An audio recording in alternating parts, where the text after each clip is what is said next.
El Evangelio de hoy está tomado del capítulo número 18 de San Mateo.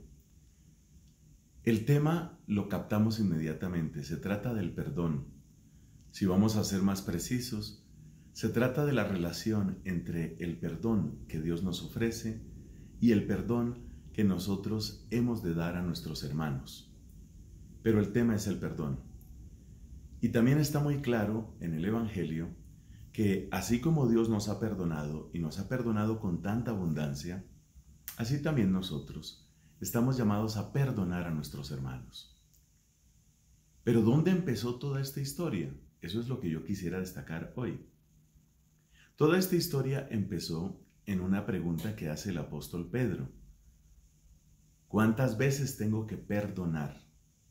¿Hasta 7 veces?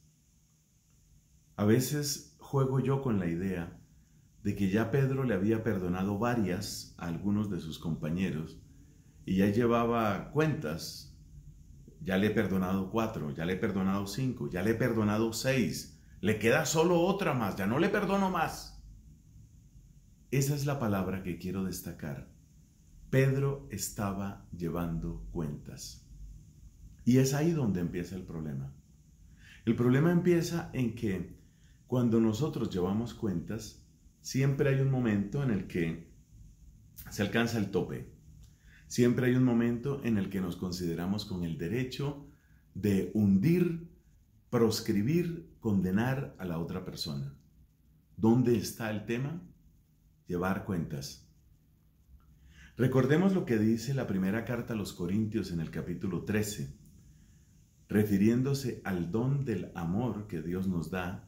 Dice el apóstol San Pablo en ese texto: el amor no lleva cuentas.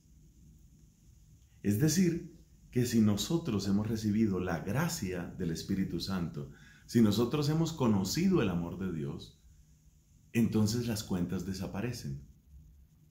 Y si desaparecen las cuentas, nuestra capacidad de perdón, nuestra capacidad de entender la miseria humana, nuestra capacidad de ponernos en el lugar del que cae y vuelve a caer y sigue cayendo, nuestra capacidad también aumenta. Ese es el gran sentido. Así que, ¿cómo es esto de las cuentas?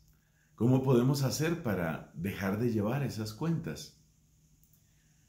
Creo que la expresión que más me resulta comprensible, a mí por lo menos, es la de una inundación.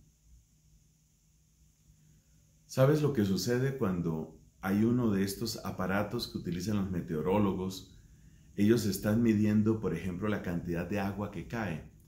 Imagínate que en la casa de uno de estos científicos tiene un aparato para medir cuánta agua cae. Ellos miden el agua en centímetros por día, o por mes, o por año.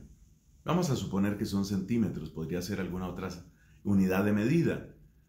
Y él está llevando cuentas de que, por ejemplo, esta semana han caído 5 centímetros, la otra semana cayeron 7 centímetros. Él ahí está llevando cuentas. Pero ¿qué pasaría si en una temporada terrible de lluvias se desborda el río? Inunda completamente las calles.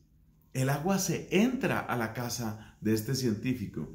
El agua sube y a duras penas, subiéndose al techo de su propia casa, logra conservar la vida.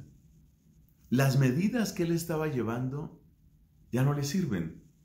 Que si fueron 3.5 o 4.8 centímetros, ya no tiene sentido, porque el agua subió demasiado. Es una inundación. Y este parece que es el secreto del verdadero perdón. El corazón que se siente inundado, el corazón que se siente rebasado de amor, el corazón que se siente poseído por esa fuerza de amor. Ese corazón es el que puede dejar de llevar cuentas. Y cuando dejamos de llevar cuentas, ya sabemos lo que sucede. Somos capaces de perdonar incluso lo que parecía imposible.